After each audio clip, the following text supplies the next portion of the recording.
Adelante. Ujú. Ujú. Buenos días. Les doy la más cordial bienvenida a la doctora María Fernanda Vargas González. Ella es la directora de gestión de la investigación de la sede de Occidente. Le doy la más cordial bienvenida también al máster Mauricio Calderón en representación de la sección de Historia y Geografía de la sede de Occidente también. Eh, La más cordial bienvenida al doctor David Díaz Arias, catedrático Humboldt 2025 y conferencista del día de hoy. Por las circunstancias de que el 6 de octubre nuestro país se enfrenta a una situación climática compleja, esta conferencia que en primer término iba a ser presencial en la sede de Occidente, la trasladamos en formato virtual, pero uno de los deseos fue no desvincular la conferencia para los estudiantes de la sede de Occidente, específicamente los estudiantes de estudios sociales y la educación cívica, eh, con la finalidad de que atendieran esta importante conferencia y la vigencia del tema que se va a tratar hoy. Por eso también agradezco al personal docente que esté integrado hoy acá, y también al que en un futuro cercano pueda escuchar la conferencia y ser partícipe de las ideas que hoy el doctor David Díaz Arias tiene para compartir. Entonces, agradezco al personal administrativo, a Mauricio Calderón, a la doctora María Fernanda Vargas por participar en esta actividad que permitiría no desvincularla del todo con esa iniciativa que habíamos tenido en octubre, pero que lamentablemente no cuajó. Me presento también, mi nombre es Ivania Barbosa Leitón. Yo soy la directora del Centro de Investigación en Identidad y Cultura Latinoamericanas y soy la coordinadora de la cátedra Humboldt que está adscrita a la Vicerrectoría de Investigación. Sin más preámbulos, le cedo la palabra a, a la doctora María Fernanda Vargas González. Adelante, María Fernanda. Muchísimas gracias. Bueno, muy buenos días a todas y todos. Me complace saludar inicialmente a la doctora Ivania Barbosa Leitón, que es la directora del CICLA, al máster Mauricio Calderón Azofeifa, que es el representante de la sección de Historia y Geografía, y por supuesto al doctor David Díaz, catedrático Humboldt 2025 y conferencista de esta actividad. También extiendo un cordial saludo a todas las personas, al estudiantado, a los docentes y público en general que hoy nos acompaña. En nombre de la dirección de la sede de Occidente de la Universidad de Costa Rica y desde la Coordinación de Investigación, es para mí un verdadero honor darle la más cordial bienvenida a esta conferencia, un evento que tiene un valor especial porque ya como lo comentaba Ivania, es la primera ocasión en la que la Cátedra Humboldt se vincula directamente con la sede de Occidente. Y esperamos que este espacio sea solamente la primera de muchas otras colaboraciones que fortalezcan esa proyección académica entre la comunidad y que abra varios caminos de cooperación en el futuro. Hoy nos convoca un tema que tiene una relevancia particular y muy importante en estos tiempos, dado que el ascenso de los movimientos conservadores, populistas y ultranacionalistas han creado, digamos, o han planteado muchos desafíos a la democracia y a la convivencia ciudadana. Analizar estas dinámicas, comprender sus causas y consecuencias es esencial para la formación crítica que promovemos en la universidad y que enriquece el debate político de nuestra sociedad. En ese sentido, actividades como la que hoy vamos a tener nos recuerdan la vocación de la Universidad de Costa Rica como espacio abierto al intercambio internacional de saberes. La cátedra Humboldt, fruto de la cooperación académica entre Costa Rica y Alemania, no solo impulsa la investigación y la docencia de excelencia, sino que también nos conecta con una tradición humanista y científica que trasciende las fronteras. Para la sede de Occidente, ser parte de este diálogo constituye un paso significativo en nuestro compromiso para ofrecer a la comunidad universitaria y nacional perspectivas amplias y profundas sobre los retos profundos que vive nuestra sociedad hoy en día. Agradecemos sinceramente al CICLA, a la Cátedra Humboldt y a la Vicerrectoría de Investigación por hacer posible esta actividad y reitero nuestra satisfacción por ser parte de este encuentro. Y pues nada, invitarlos a escuchar y agradecerle nuevamente al doctor David Díaz por su tiempo y su disposición a colaborar en este espacio tan enriquecedor. Bienvenidos y bienvenidas. Muchas gracias, María Fernanda. Le cedo la palabra al máster Mauricio Calderón Azofeifa, eh, que está en representación del máster Jorge Marchena Sanabria, coordinador de la sección de Estudios Sociales y Educación Cívica de la sede de Occidente, que hoy no nos pudo acompañar porque se encuentra en la sede de Tacares, y en su lugar las palabras de bienvenida y para enmarcar la conferencia de hoy, contamos con las palabras del máster Mauricio Calderón. Adelante, Mauricio. Muchas gracias. Muy buenos días. Tengan todos y todas un cordial saludo para la doctora Ivania Barbosa Leitón, para la doctora María Fernanda Vargas y el doctor David Díaz. En representación de la sección de Historia y Geografía, para mí es un honor estar por acá compartiendo con ustedes en este importante espacio de discusión.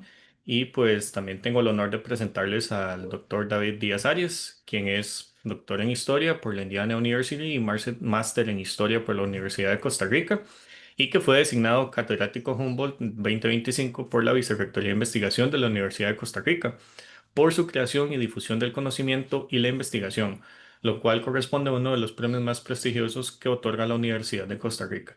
El doctor David Díaz Arias es profesor catedrático de la Escuela de Historia y del programa de posgrado de Historia de la Universidad de Costa Rica y anteriormente fue director del Centro de Investigaciones Históricas de América Central de la Universidad de Costa Rica. Además, ganó el Premio Nacional Luis Ferrero a la Investigación Cultural en el 2015, otorgado por el Ministerio de Cultura de Costa Rica, y el Premio Cleto González Víquez, conferido por la Academia de Geografía e Historia de Costa Rica.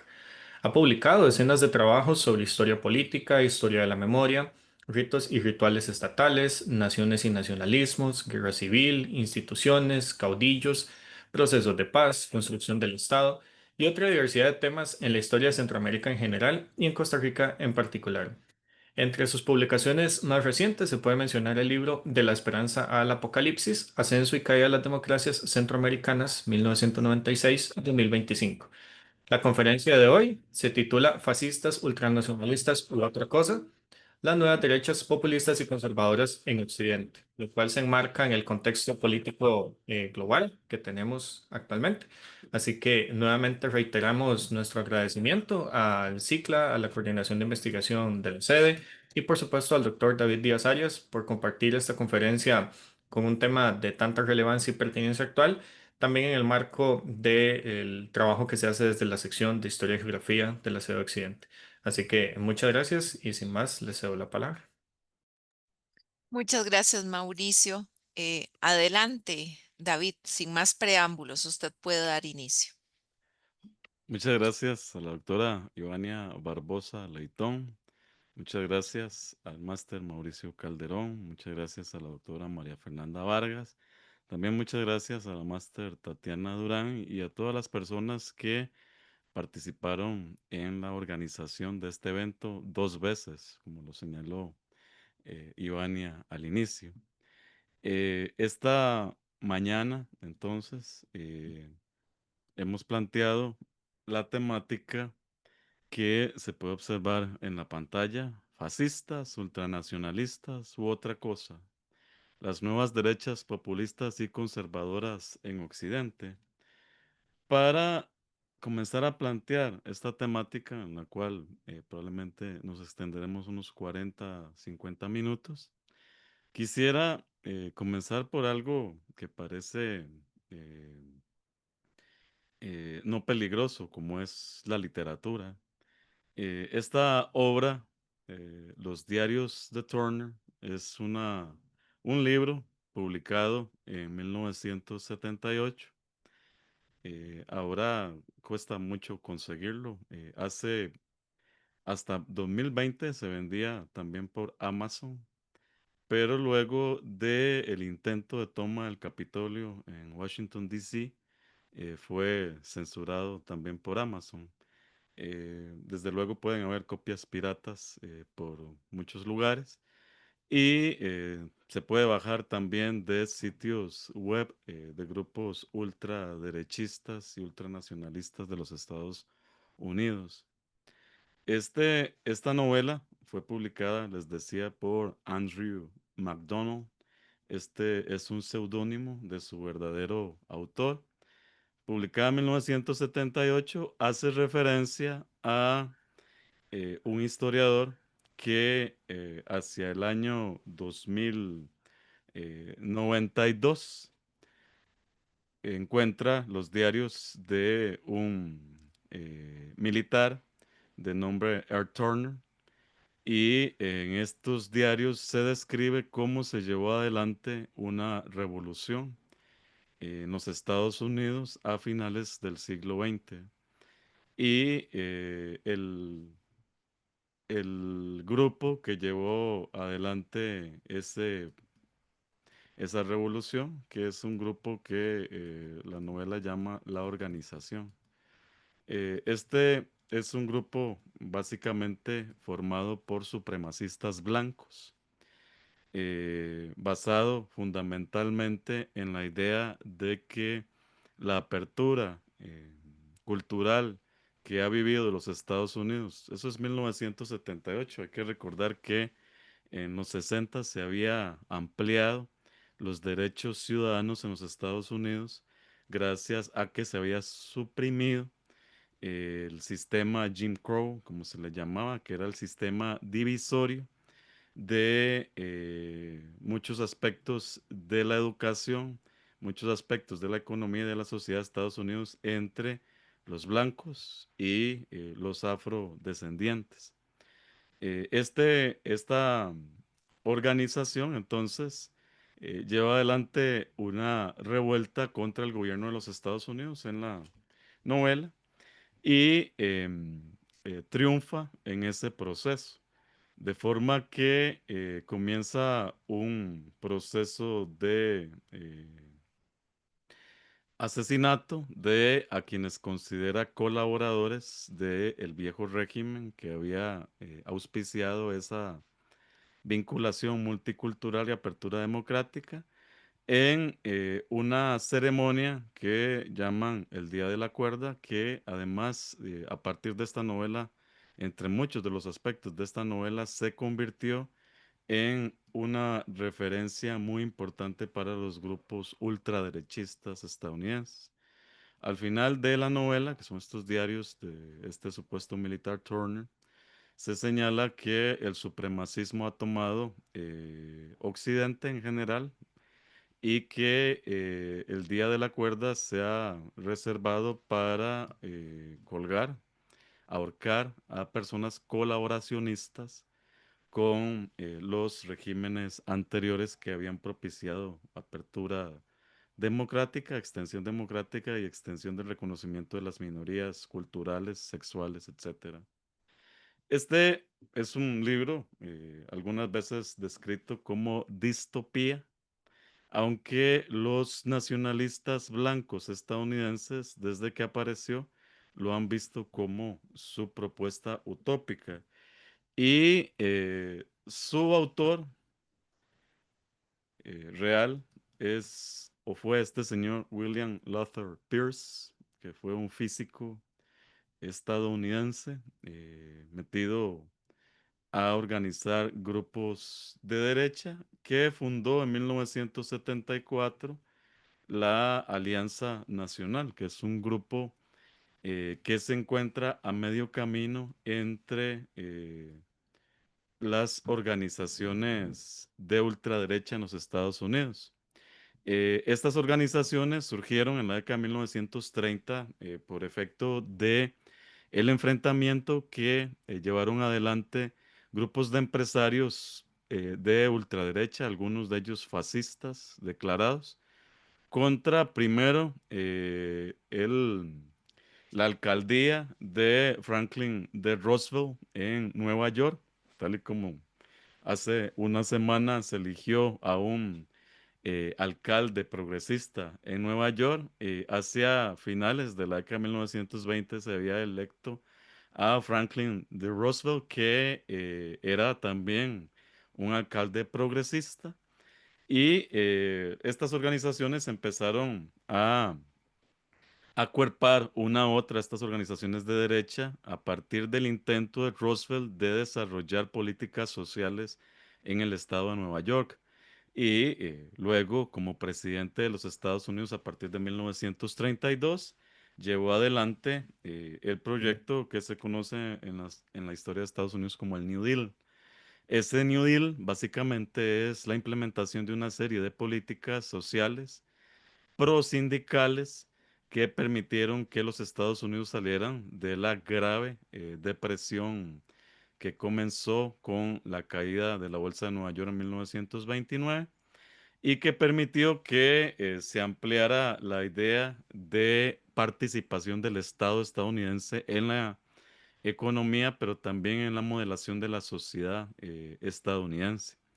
De ahí que los grupos más radicales de derecha le declararan la guerra a Roosevelt desde 1930 y a partir de ese momento comenzó a elaborarse una narrativa que hoy en Estados Unidos tiene mucho apoyo por parte de grupos de derecha, pero también por grupos de ciudadanos, una buena parte de ellos, alrededor de 76 millones, que votaron a favor de Donald Trump como presidente el año pasado. Es decir, se trata de una cantidad de gente muy importante como para obviar.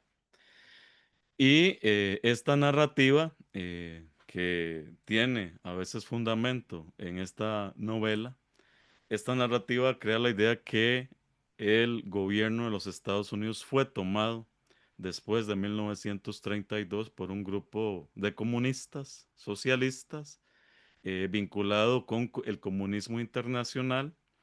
Estos grupos también son antisemitas, entonces desde los 30 culpan también a las redes judías internacionales por colaborar en el desarrollo de esta reforma conocida como New Deal. Y en ese sentido, entonces se comenzaron a organizar primero con el primer comité de América, luego con la acción americana, luego con la sociedad John Birch, que es probablemente la que experimentó más militancia. Se fundó en 1958 y ya en 1962 tenía alrededor de 300 militantes. Y es la John Birch la que llevó adelante también la organización de una juventud de derecha en los Estados Unidos, sobre la que se montó este proyecto de Pierce de la Alianza Nacional, que desembocó en la nueva derecha cristiana en los 70s, que llevó al poder a Ronald Reagan en la década de 1980, luego a George Bush, padre, a finales de esa década y volvió al poder hacia 2002 con las presidencias de George Bush Jr. y ahora está en el poder con Donald Trump, reorganizados a partir de este grupo del Tea Party. Entonces, esta novela de Pierce se encuentra a mitad de camino de estos procesos de organización de derecha en los Estados Unidos. Y la novela, que parece en principio básicamente literatura y literatura muy mala para quienes estudian literatura, para los críticos literarios, pues es un libro que se puede lanzar a las llamas, no necesita que sobreviva como parte de la historia literaria mundial. Aunque es literatura mala, ha tenido un efecto impresionante en la vida cotidiana no solo en Estados Unidos, sino también en Europa, porque se convirtió en el libro de cabecera de grupos de activistas nacionalistas blancos, supremacistas blancos, y sus teorías, que son básicamente literatura, se han convertido en teorías reales para estos grupos, teorías de conspiración que presentan la idea de que lo que ocurre es que hay una clase alta global que intenta llevar adelante un genocidio de, entre comillas, la raza blanca. Y los grupos que se han organizado y que han leído esta novela han llevado adelante una serie de crímenes de odio y actos de terrorismo que reproducen los que están en la novela. De hecho, esa fotografía que está allí es el acto de terrorismo más grande que ocurrió en Estados Unidos antes del derribo de las Torres Gemelas. Este acto de terrorismo está basado enteramente en la novela de los diarios de Turner. De hecho, la novela describe cómo construir una bomba, cómo meterla en un carro y esto todo se llevó adelante tal y como está planificado en la novela. Incluso la hora en que se cometió el acto terrorista sobre esta infraestructura federal en Texas fue la hora que se precisa en la novela y su impacto fue tremendo. Murieron alrededor de 160 personas, entre ellas una gran cantidad de bebés que se encontraban en el área de daycare de este edificio. Entonces, la novela per se, que es pensada como una novela racista, como literatura barata, se convirtió en una agenda, en un libro guía para grupos de terroristas organizados en torno a una serie de ideas, pero principalmente la idea de que la sociedad estadounidense ha sido infiltrada por grupos comunistas que pretenden convertirla en un estado comunista.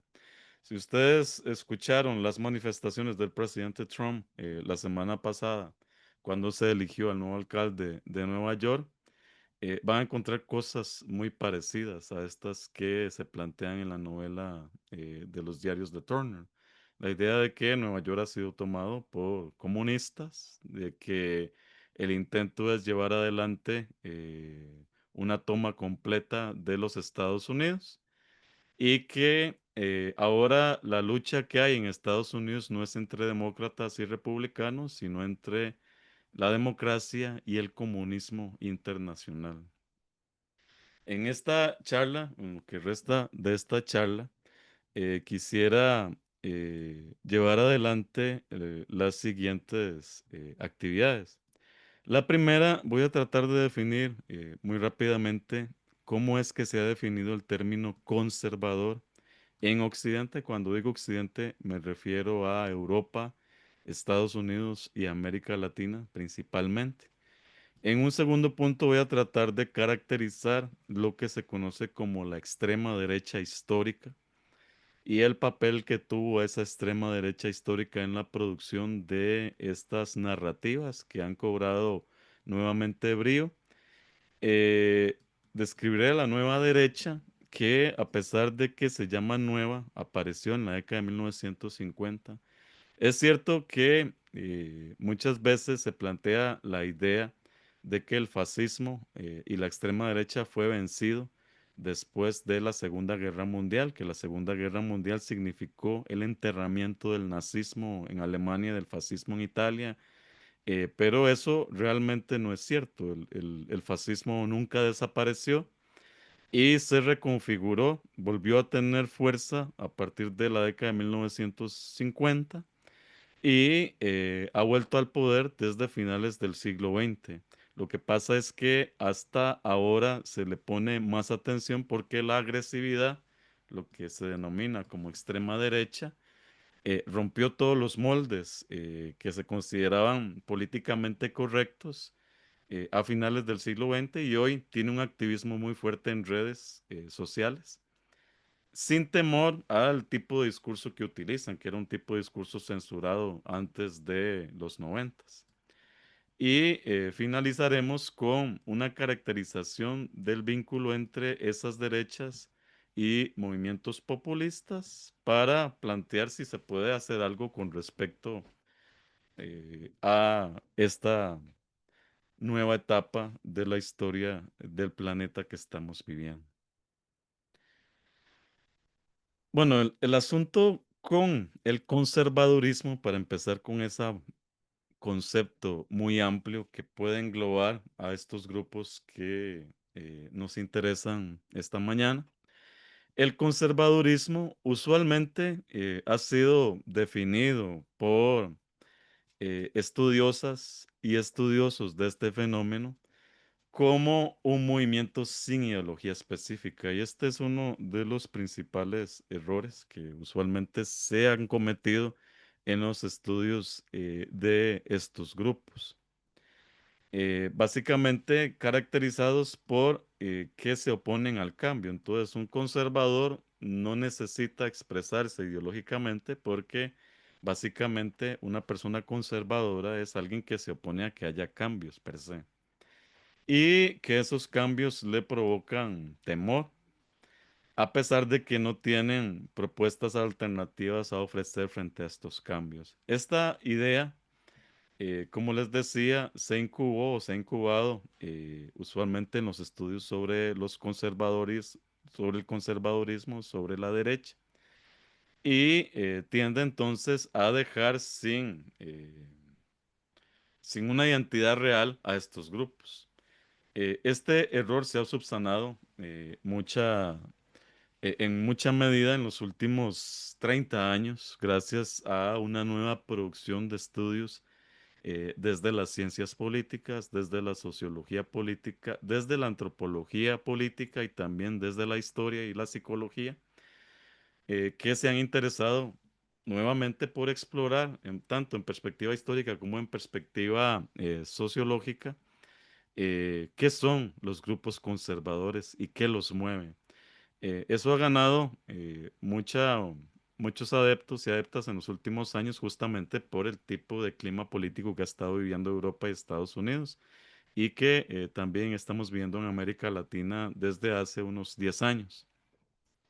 A partir de estos estudios se ha señalado que el conservadurismo no es un ente abstracto y abstraído de la realidad, sino que es la voz teórica del ánimo contra la capacidad de acción de las clases subordinadas. Y este es un primer elemento muy importante. El conservadurismo tiene un posicionamiento social, nace desde un posicionamiento social. El conservadurismo comienza en las clases que dominan la sociedad, pero también en los grupos que dominan simbólicamente otros espacios de la sociedad, por ejemplo, el patriarcado.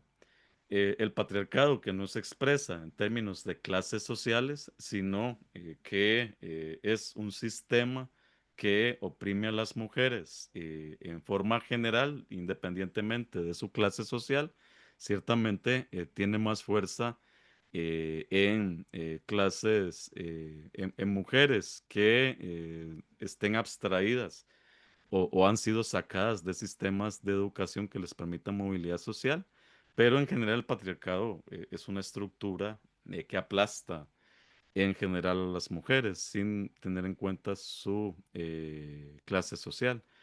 Bueno, a eso me refiero cuando hablo de que tiene una capacidad de acción sobre las clases subordinadas o sobre los grupos subordinados, independientemente si estamos hablando de clases sociales. El conservadurismo, entonces, en primera instancia, parte desde un punto de poder visible, claro, sobre el que se construyen las estructuras sociales. Una segunda cosa importante del conservadurismo en Occidente es que tiene un conjunto de argumentos que han sido elaborados consistentemente que se oponen a permitir cambios en las estructuras sociales. Este argumentario eh, se ha construido con base en la reacción frente a procesos revolucionarios históricos, pero también está construido sobre bases religiosas y sobre ideas culturales que se presentan como si fuesen ideas naturalizadas o naturales, que devienen no de de la cabeza de alguien, sino que son expresiones de la naturaleza per se del ser humano. Desde esa perspectiva, los grupos conservadores ven la sumisión como el primer deber de estas clases subordinadas y reservan la capacidad de acción solamente para los grupos que dominan a esas clases subordinadas o las élites. En ese sentido, la igualdad para estos grupos conservadores involucra un problema muy serio que es la rotación del poder. Esta discusión en general comienza con la Revolución Francesa a finales del siglo XVIII y se extiende durante el siglo XIX y durante el siglo XX. Para el conservadurismo, todo tipo de movimiento democrático que intenta cambiar la estructura sobre la cual ha sido pensada la sociedad involucra entonces una perturbación, no solo pública, esto es lo más importante quizás, es una perturbación de la vida privada. Finalmente, el problema no solo es que las clases populares tengan derecho a votar, el otro problema que se discutió durante todo el siglo XIX es que si esas clases populares votan, es peligroso por quién pueden votar. Eso luego se pasa a la idea de que si las mujeres votan, también es peligroso pensar por quién van a votar las mujeres. Si los negros votan, es muy peligroso por quién van a votar los negros. Si los indígenas votan, es muy peligroso darles ese derecho a los indígenas. Y esa discusión aparece durante todo el siglo XIX y buena parte del siglo XX en las sociedades occidentales. Eso les aterroriza, pero también probablemente la manera en que lo expresan para hacerlo más claro no es el problema de si las mujeres, los negros, los indígenas, las clases sin privilegios voten por una persona que llegue al poder, sino que esa perturbación incide directamente en la vida privada o podríamos denominarlo en las familias. Entonces, muchas de las caricaturas que se diseñaron para enfrentar el derecho de voto de las mujeres no presentaban la mayoría a las mujeres en la esfera pública, sino en la esfera privada. El terror era que otorgarle derechos políticos a las mujeres iba a cambiar la estructura interna de las familias. Por tanto, el conservadurismo tiene por base central o por eje central de tener el avance de la democracia, tanto en la esfera pública como en la privada. Esto lleva entonces a estos grupos a rechazar los movimientos revolucionarios más evidentes que se dieron entre el siglo XVIII y el siglo XX. Fueron la Revolución Francesa, la Revolución Rusa y la Revolución China. A rechazar los cambios producidos por los movimientos de derechos civiles en los Estados Unidos entre 1930 y 1960, expresados en las leyes de Jim Crow que había comentado, en el ataque a las revoluciones sociales en América Latina, en África y en Asia, que trataban de revertir el orden colonial.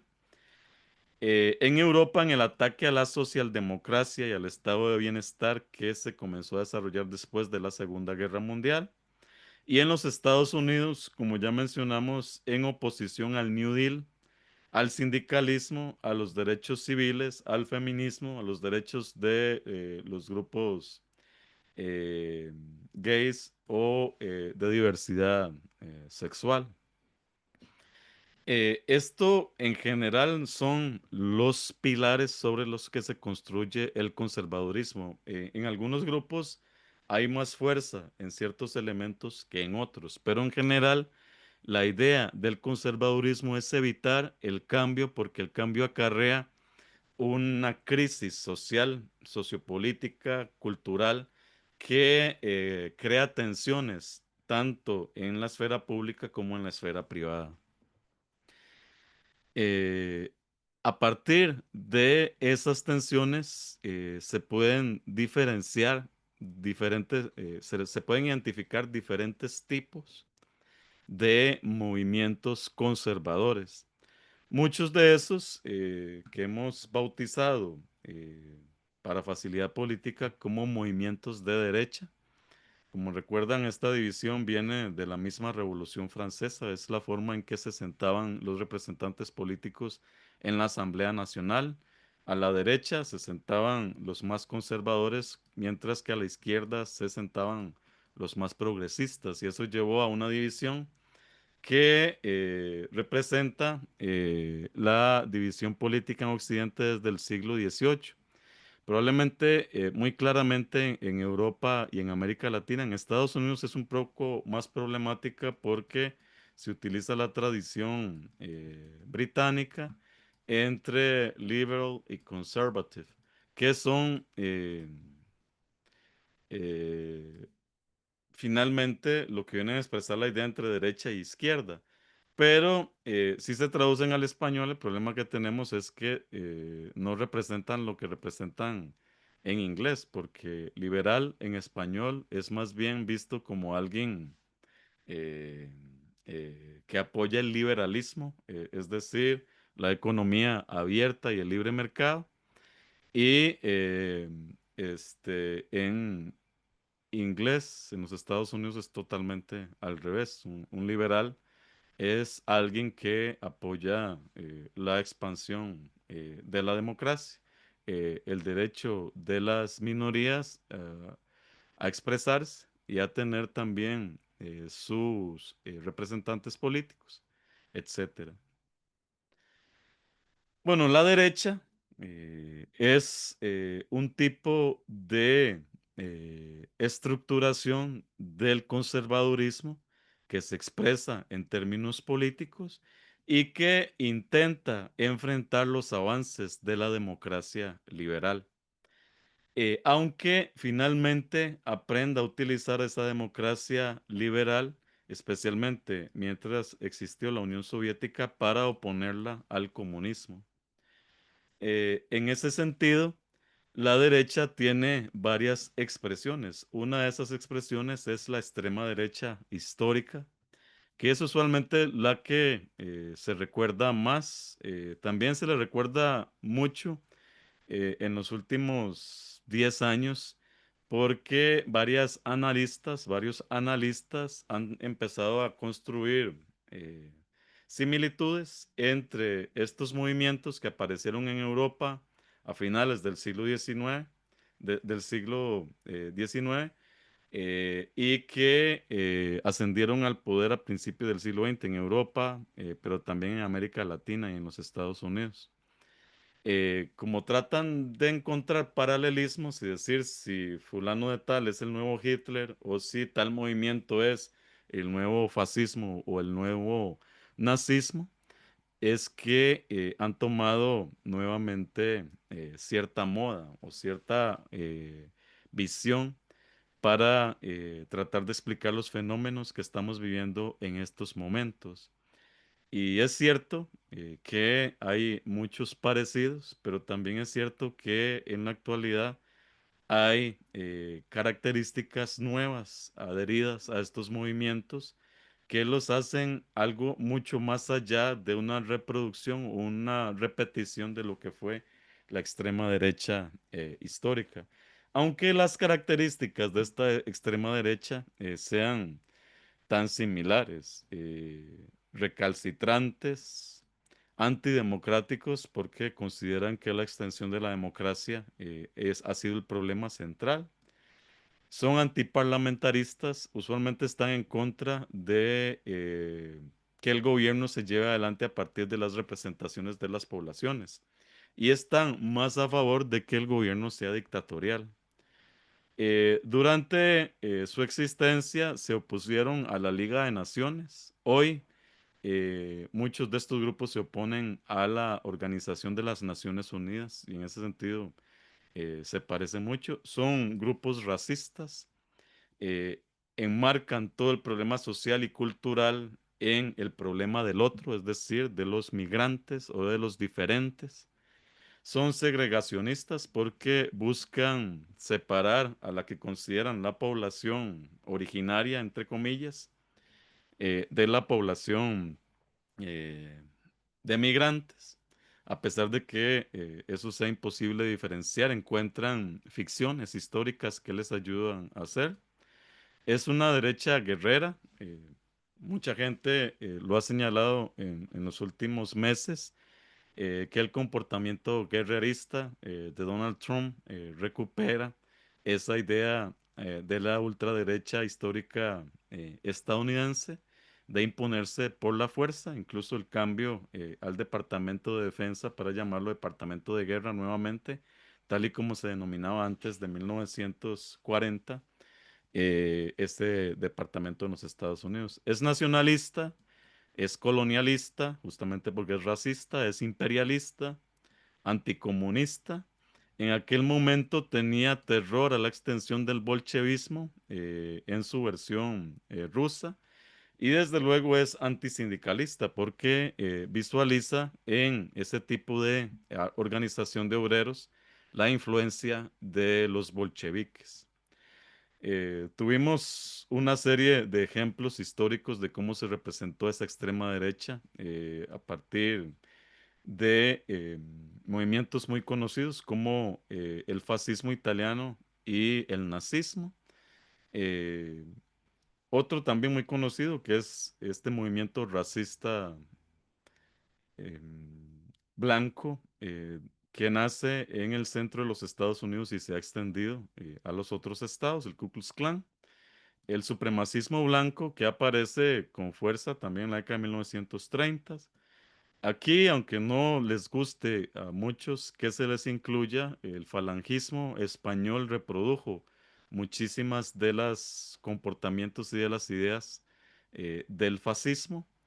Y en América Latina también hay partidos históricamente fascistas que aparecieron en la década de 1920. Aunque tuvieron poco apoyo popular, sí, en algunos casos se llegó a tener mucho más poder. Por ejemplo, el Partido Unión Revolucionaria en Perú, que llegó incluso a ganar la presidencia en Perú, pero también hay ejemplos brasileños, mexicanos, bolivianos, pero en realidad de toda América Latina.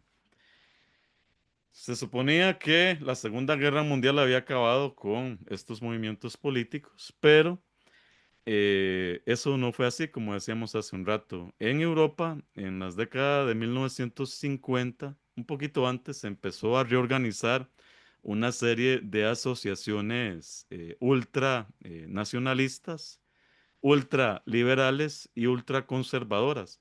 Algunas de ellas tuvieron representación en clubes de ultramillonarios que se empezaron a fundar en los 40.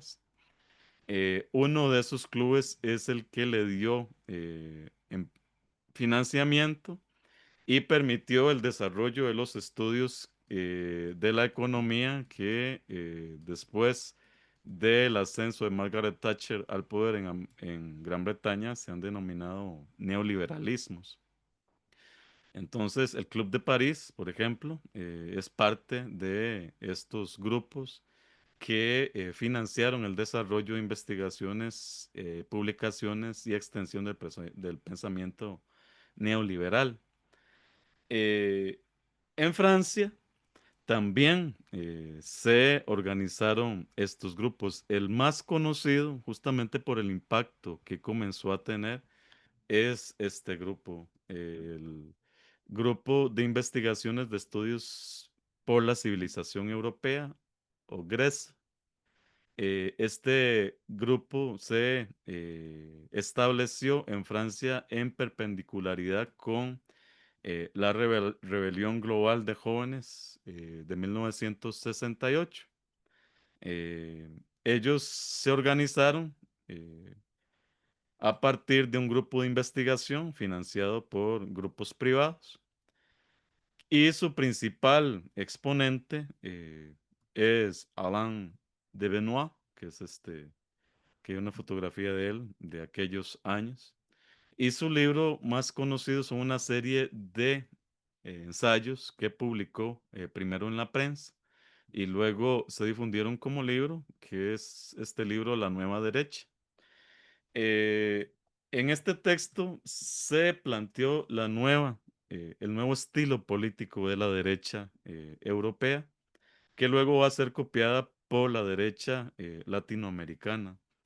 Es muy interesante porque estos pensadores que realmente habían leído con asiduidad los textos de pensadores de izquierda, comenzaron a plantear que esos pensadores de izquierda, aunque estuvieran equivocados políticamente, aunque estuvieran equivocados económicamente, tenían una serie de herramientas que la izquierda no había sabido utilizar y que sí se podían utilizar desde la derecha para llevar adelante un nuevo tipo de movimiento que no tuviera como la derecha histórica que acabamos de señalar, esa grandiosidad que básicamente pretendía tomar toda la estructura pública antes de consolidar el poder. Para esta nueva derecha, lo más importante más bien era primero consolidar el poder, primero consolidar los grupos internos, primero consolidar el tipo de pensamiento sobre el que se iban a construir antes que tomar la estructura pública. Y si eso tardaba años, lustros o décadas, eso no importaba porque el resultado final era lo que les iba a importar. Este grupo de la nueva derecha entonces tomó un concepto desarrollado por el pensador italiano Antonio Gramsci, un concepto que él desarrolló en sus conocidos cuadernos de la prisión, que es el concepto de la hegemonía ideológica. De allí ellos también toman dos conceptos, la guerra de posiciones y la guerra de movimiento. El problema para esta nueva derecha era que habían sido tan apabullantes en el nivel público que después de la Segunda Guerra Mundial todo el mundo condenaba el fascismo, todo el mundo condenaba el nazismo. Las fotografías, los videos que se tomaron de los pogroms, de los espacios en donde hacinaron a las poblaciones judías europeas y también a otras poblaciones como los gitanos o a poblaciones con algún tipo de problema, de hándicap que consideraban también como inferiores. Eso creó una visión en Occidente de desprecio, de rechazo al fascismo y al nazismo, que se convirtió en su principal representante, en su principal etiqueta. Entonces, decíamos nazismo, decíamos fascismo, y desde el principio todo el mundo remitía a esas imágenes de los pogroms en Polonia o en Alemania, de gente convertida en verdaderos huesos y sobreexplotada y tratada sin dignidad. La nueva derecha no pensaba actuar así. En su inicio, su propuesta era más bien actuar sobre la mente, actuar sobre la ideología, crear una lucha prolongada, esto viene de Benoit, crear una lucha prolongada y en varios frentes para construir las bases ideológicas, intelectuales, culturales e institucionales de una nueva élite política y de un nuevo orden político que eventualmente reemplazara a la vieja élite. Para la nueva derecha, lo primero que importaba era el dominio de lo metapolítico, es decir, de las cabezas, antes que el dominio de lo estructural. Y eso es lo que esa nueva derecha que fundó una serie de partidos en Europa, en Francia, en Alemania en España también, en Inglaterra, que no tuvieron grandes éxitos político-electorales en ese momento, pero que comenzaron a hacer trabajo de hormiga. Esto es lo que le hereda esa nueva izquierda a nueva derecha a lo que conocemos hoy como la derecha 2.0, gracias a ese título que les puso este autor, Stephen Fordy. De acuerdo con esta visión, la derecha 2.0 a veces se le llama posfascismo porque a pesar, como decíamos hace un rato, que manifiesta muchas semejanzas con el fascismo, sus formas de acción han sido diferentes a las del fascismo. Tiene características muy similares a la derecha extrema histórica. Tiene un marcado nacionalismo que se expresa públicamente como parte de sus principales argumentos en contra de los que no son o no caben dentro de su definición de nación. Por eso son también, luchan en el aspecto identitario y reclaman la idea de que hay una población original, como lo hacía el nazismo, una población original que ha sido eh, sometida por otras poblaciones. En los Estados Unidos, esto ha sido una de las banderas más importantes del movimiento de poder blanco, que desde finales del siglo XX plantearon la idea de que toda la política del New Deal lo que intentó fue enterrar el orgullo blanco y superponer a ese orgullo blanco el orgullo negro, el orgullo gay, el feminismo y convertir ese orgullo blanco en no orgullo, sino algo que había que despreciar. Crean la idea además de que ese orgullo blanco ha sido despreciado también por su vínculo con el cristianismo y esas dos herramientas les han servido para colocar esta teoría de que hay un complot internacional para deshacerse de la población blanca. Hablan de recuperar soberanía nacional y por eso, como antes eran anti Liga de Naciones, ahora son anti organismos como la Unión Europea, organismos como la Organización de Naciones Unidas. Por eso critican el multilateralismo, son conservadores. En Occidente son islamofóbicos y exponen la idea de que el Islam es incompatible con la cultura política occidental y por tanto no debería respetarse el libre ejercicio de esa religión en Occidente. Ven la migración como una invasión, critican todo lo que conocen como opuesto a lo correcto, como lo que crea caos y crisis.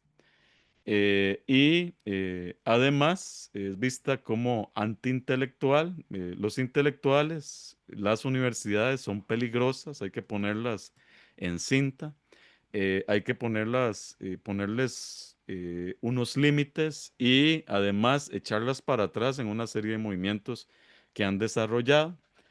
Y está centrada entonces en esos cuatro temas principales: la inmigración, la seguridad, la corrupción y la política exterior. Y con diferentes palabras, estos son las agendas fundamentales de la extrema derecha a nivel de Occidente. Les hablaba de el reemplazo blanco, pues hay una novela también, una novela escrita por un francés en la década de 1960, Renaud Queneau, El Gran Reemplazo, que se ha convertido también en un libro base para la extrema derecha europea, de que existe efectivamente, a pesar de que esto está en términos de literatura, nuevamente como los diarios Turner, se ha convertido en una idea real para estos grupos de que existe un intento de reemplazar a los grupos cristianos blancos de Occidente. Esta extrema derecha, además, como le interesa principalmente primero la mente, utiliza todos los recursos que lleguen directamente a la gente común y corriente. Las redes sociales les han representado una herramienta fundamental, vital, que además es muy barata comparada con el tipo de desfiles que hacían los nazis o los fascistas, por ejemplo, el tipo de movilización que buscaban, que eran de cientos de miles de personas, eso costaba mucho dinero hacerlo. Las redes sociales permiten construir grupos de muchísima gente con un valor mínimo. Y allí exponen todas estas ideas, todas estas teorías de complot a partir de la difusión de noticias, fake news o posverdades. Tratan de atacar todo aquello que represente o que vean como parte de a lo que se oponen. Y lo otro que lograron, que esto es muy importante, es que se moviera esto que llaman los comunicadores y las comunicadoras ventana de Overton. Es decir, el tipo de tolerancia que se tiene frente al uso de conceptos en el espacio público. Sí, bien, antes de la década del 90, conceptos venidos desde el racismo, del fascismo o del nazismo eran rechazados, hoy se han convertido en palabras comunes y corrientes que se utilizan no solamente en las redes sociales, sino que pueden utilizar presidentes de la República y que se ven como algo natural y ya no se visualizan como un grave problema. Entonces, el presidente de la República puede salir y decir cosas sobre, qué sé yo, el Tribunal Supremo de Elecciones, que hace unos 40 años no pasaban como parte de lo que se podía exponer públicamente. Hoy sí pasan y además sirven para impulsar a los grupos que están adheridos a esta idea de que hay unas élites que les han tratado de imponer una agenda y que esas élites son las que están tratando de defenderse en contra de estos nuevos grupos. Y eso es lo que algunas autoras y algunos autores llaman el nuevo populismo de derecha. Toda esta estructura que se ha ido construyendo con la nueva derecha desde la década de los 60 se afinó a finales de los siglos XX y tomó forma y ya se ha manifestado muy claramente en términos electorales en todo Occidente en las primeras décadas de este siglo. Y entonces toman el espacio público y en ese espacio público lanzan este tipo de ideas como algo normal. Cuestionan el juego democrático aunque lo utilizan para llegar al poder. Y constantemente están dinamitando la fe en la funcionalidad de la democracia. Ven la libertad individual como algo negativo y que ha permitido que se disparen los problemas sociales.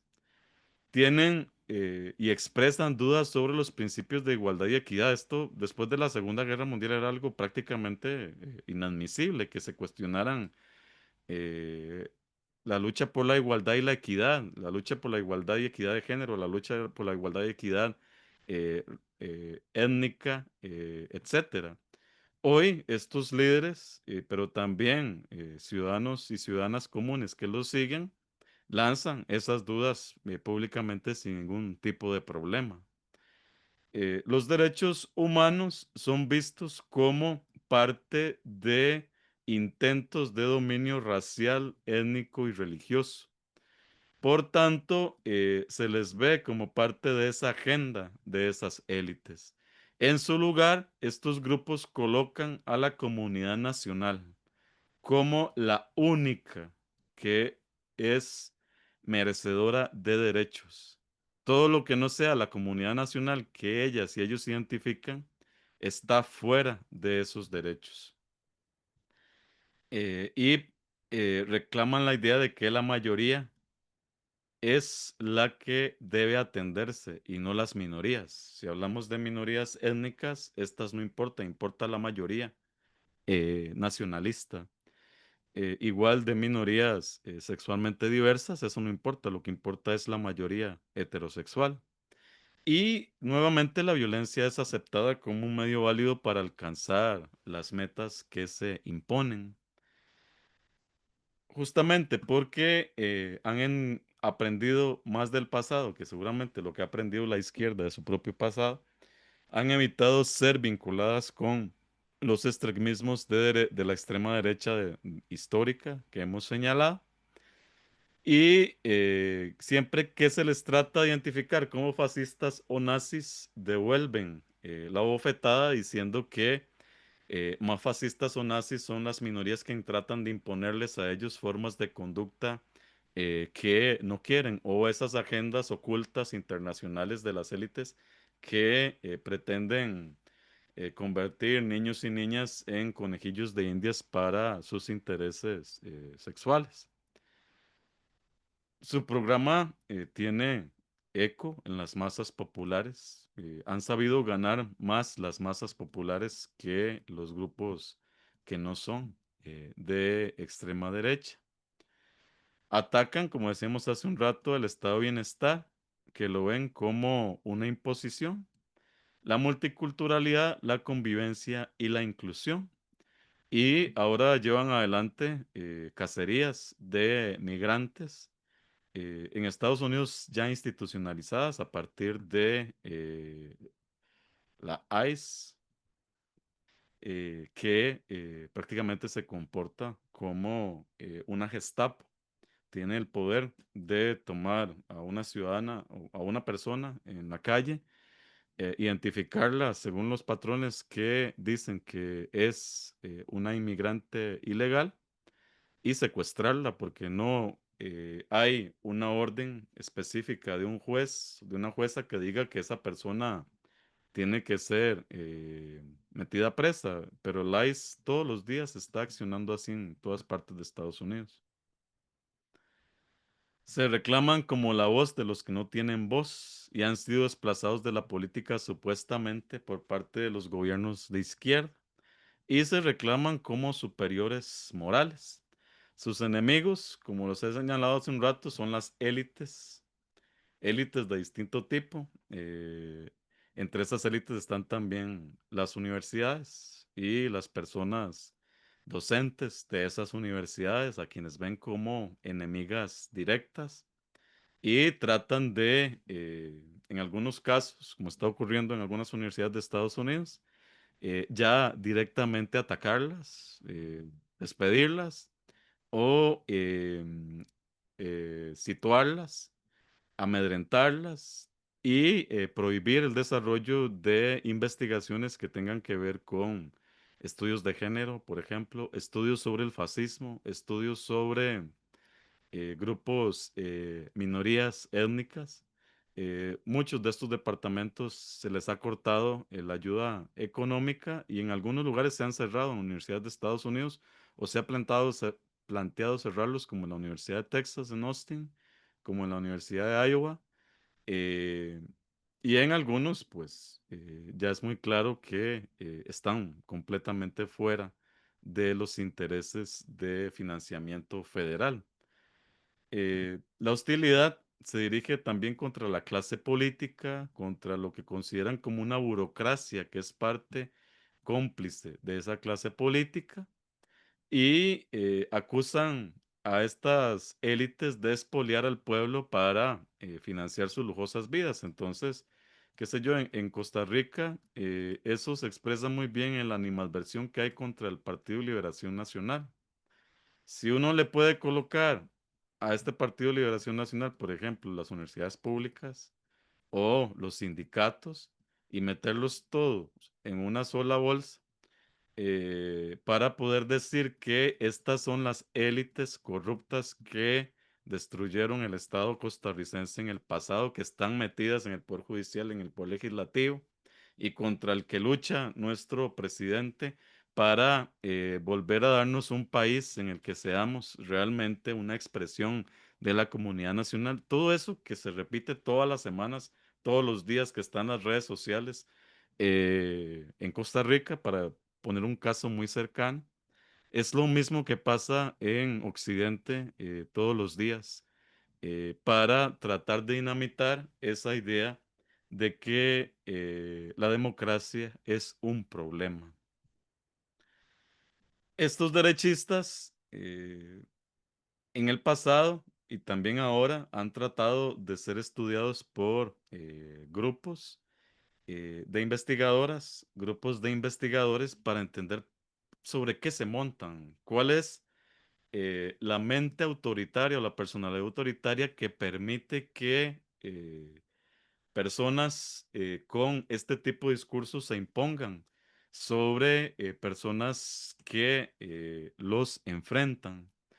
Y ahora tenemos una serie de estudios muy buenos, la mayoría de ellos publicados en inglés, sobre estos grupos, cómo es que trabajan, qué tipo de identidad tienen. Una cuestión muy importante que se ha destacado es que estos grupos actúan principalmente o primeramente en los hombres, que son hombres que a los que se les convence de que su papel social, entre comillas, natural, ha sido destruido por esas élites y que parte del problema es que los han dejado fuera a estos hombres, les han quitado poder, los han humillado, etcétera.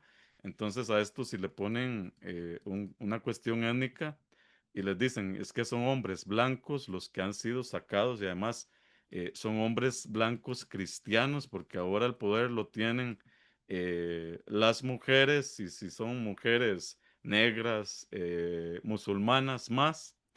Este tipo de visión ha sido señalada como muy importante para la construcción de estos grupos, porque estos derechistas extremos buscan gente que tenga problemas de alineación, a los que se les ha tachado por incompetentes, a los que se les dice que se les ha quitado el poder y a partir de esas nociones construye un ethos colectivo que les da un propósito social.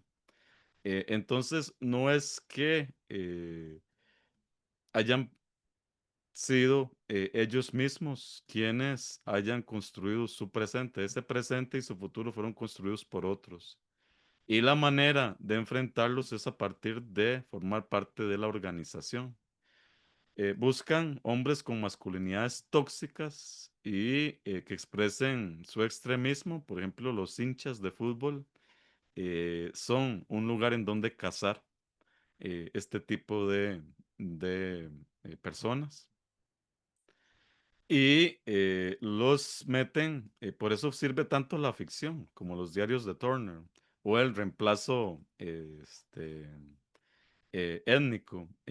Sirve mucho porque es una manera realmente sencilla de transmitir ideas a estas poblaciones y hacerlos creer que eso que dice esa ficción es realmente lo que está pasando.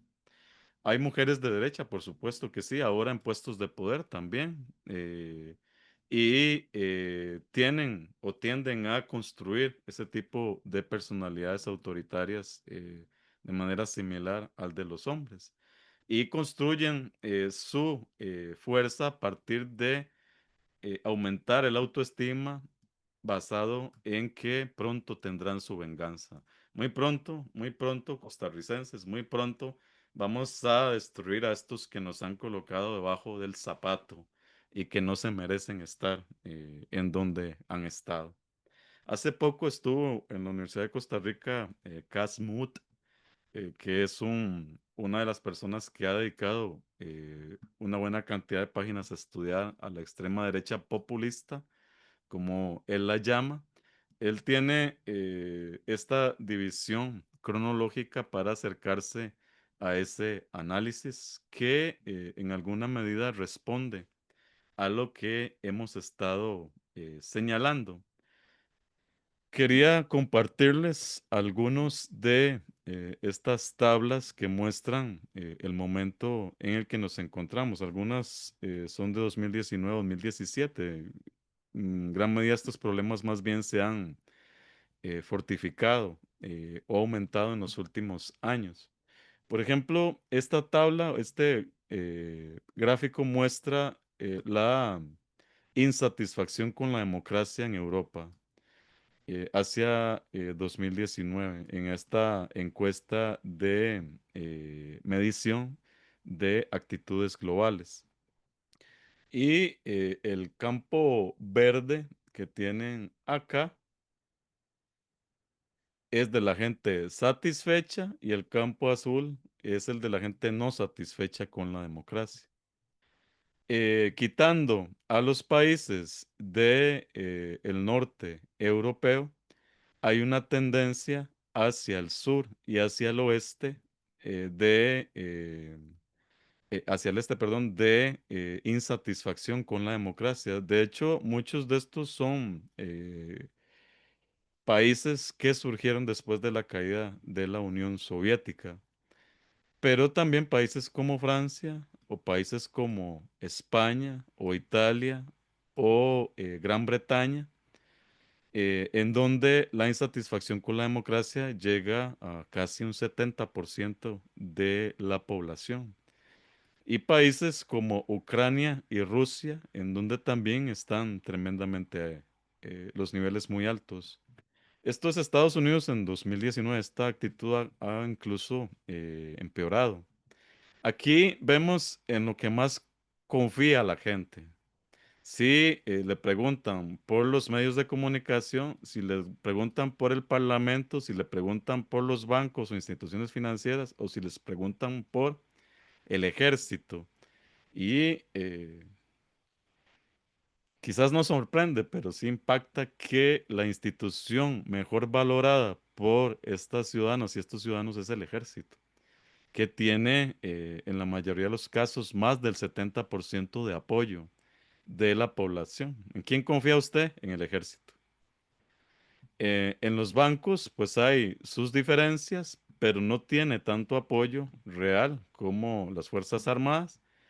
Y vean que en el Parlamento, en el caso francés, en los casos en donde está cuestionada la democracia, o en el caso inglés, en el caso italiano, que además el Parlamento, por lo menos en el caso italiano y británico, es el que elige al gobernante, al primer ministro, que es el que lleva el poder real en estos países. El Parlamento está totalmente cuestionado o no recibe apoyo. Igual en España. La media es de 43% por ciento apenas. Y algo parecido le pasa a los periódicos, a los noticieros, a las empresas que venden información. Esto está centrado en Estados Unidos, es de 2023. Y estas son las instituciones en las que los estadounidenses creen más y en las que creen menos. Eh, Acá el ejército es superado por los negocios, pero siguen entonces una tendencia muy parecida. Primero la gente que hace negocio, luego los militares, la policía. El sistema médico ya aparece apenas con un 34% de apoyo. Las religiones, la Corte Suprema, por eso ahora es tan fácil cuestionarla, una de las instituciones más importantes de la democracia de los Estados Unidos, apenas 27% de las personas encuestadas confían en la Corte Suprema. Y eso va en descendencia hasta que muestran nuevamente el problema que habíamos señalado antes, las élites, la prensa, el sistema de justicia, la televisión, las noticias televisivas, las grandes empresas de negocios y el Congreso de los Estados Unidos. Bueno, no parece que hayan puesto aquí las universidades, pero eh, están las universidades también entre estas organizaciones o instituciones sobre las cuales sospechan la ciudadanía. En Costa Rica es diferente porque hay todavía una confianza muy importante en la Universidad de Costa Rica, pero hay claramente un sabotaje que se construye todos los días para que eso comience a descender. Estos son los países en donde la extrema derecha populista ha tenido más éxito en Europa y los años que allí se contabilizaban. Y hay una tendencia muy clara entonces en que se está cada vez más dando poder a estos grupos populistas de derecha. Eso del populismo, prefiero no meterlo a discusión, el término. Puede ser cuestionado, pero sí que tienen un arrastre social muy claro. Finalmente, ¿qué se puede hacer? Si es que queremos hacer algo, porque de repente muchas de las personas que nos escuchan podrían identificarse con esto que está ocurriendo. Para los que no y para las que no, eh, pienso que es muy importante, en primera instancia, subrayar la idea de que aunque son muchos los grupos que desconfían de la democracia, muchas las personas ciudadanas que apoyan a estos grupos neo fascistas o posfascistas, para utilizar mejor el término, hay también muchísimas personas, cientos de miles y millones, que se oponen a este tipo de sociedad, que se manifiestan públicamente a pesar de las restricciones y a pesar de enfrentar la posibilidad de cárcel como ocurre en los Estados Unidos en este momento. Sale la gente a protestar en las calles por las acciones del ICE o bien por la presencia de la Guardia Nacional en ciudades demócratas, etcétera. Entonces, hay un grupo de resistencia a esos movimientos que nos animan a tener esperanza en que no está perdida la batalla contra estos grupos. En el pasado, estos grupos antifascistas se organizaron en lo que se denominó el Frente Popular, que era un movimiento que pretendía borrar diferencias entre quienes se oponían al fascismo y al nazismo para construir un bloque común contra esos grupos. La idea era de que, aunque tuviéramos agendas políticas diferentes, podíamos llegar al consenso de que todas y todos nos oponíamos al fascismo y no lo queríamos que gobernara nuestro país. Entonces nos uníamos como Frente Popular para enfrentar a ese fascismo. El Frente Popular es la alternativa histórica que se construyó para amalgamar a todos estos grupos que oponen resistencia a el fascismo y que hoy podría ser un buen ejemplo de cómo enfrentar el posfascismo y estos movimientos populistas posfascistas. Eso sí, el gran problema que esto involucra es que hay que renunciar a nuestros intereses individuales, grupales, inmediatos. Lamentablemente en las elecciones, por lo menos en estos momentos, en Costa Rica eso no está pasando. Y el otro asunto es que sale de los estudios que se han hecho sobre las personalidades autoritarias, es que los familiares tienen un poder de cambio sobre eh, las personas que tienen cerca. Es posible influir en alguien para sacarlo del dominio de estos narcisistas que tienen liderazgo dentro de los grupos postfascistas, sí. Y hay muchas pruebas de que eso ha ocurrido. Entonces, individualmente, tenemos una fuerza que si combinamos en términos de los frentes populares, podría darnos la posibilidad de tener este deterioro democrático que estamos sufriendo desde principios de este siglo. Muchas gracias a todas las personas que se conectaron para escuchar estas reflexiones y muchas gracias también a las personas organizadoras y a quienes puedan ver esta conferencia en el futuro. Muchas gracias, David. Con los que estamos acá hoy presentes, tal vez si hubiera alguna pregunta, algún comentario, quien desee participar puede hacerlo. Levanta la mano y yo le cedo la palabra. Eh, Efectivamente, David, fue un panorama muy complejo, pero también muy de mucho análisis el que usted ofreció al respecto de estas nuevas derechas populares que están emergiendo, que están renaciendo como de entre las cenizas, como el ave fénix, ¿verdad? Y ha sido muy documentado. Me interesó, sobre todo desde mi perspectiva, también cómo la literatura alimenta estos movimientos eh, fascistas y populistas en el occidente y cómo también David, porque creo que también ha tenido ha sido una práctica, me pareció haber escuchado que en algunas, en la institución primaria y secundaria en Estados Unidos también estaba analizándose qué se leía y qué no se leía con los estudiantes allá. Me pareció haber visto hace algún tiempo recientemente la supresión de algunos textos que los estudiantes leían, ¿verdad? No sé si tendrías algún ejemplo en particular. Sí, la semana pasada, 100 años de soledad fue prohibido en el sistema educativo público de Estados Unidos. Increíble, ujú, increíble, sí, pero lamentable que también esté sucediendo. No sé si alguien desea intervenir.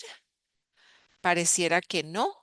Entonces, pues, David, un profundo agradecimiento desde la Vicerrectoría de Investigación y la Cátedra Humboldt por haber compartido esta conferencia y por vincularla de alguna forma, que esto quedaría como una tarea a futuro para las próximas personas catedráticas Humboldt en una vinculación con las sedes de la Universidad de Costa Rica. Pues compartir con las sedes y extenderse eh, para un enriquecimiento no solo, bueno, desde su perspectiva histórica y de análisis, sino para estrechar vínculos con las otras sedes. Mauricio señala, muchas gracias por la importante conferencia y también externa el agradecimiento. Mauricio, muchísimas gracias por estar presente, por haber presentado al doctor David Díaz y por el espacio del día de hoy. Creo que eso sería de mi parte. Muchísimas gracias y que tengan una buena semana.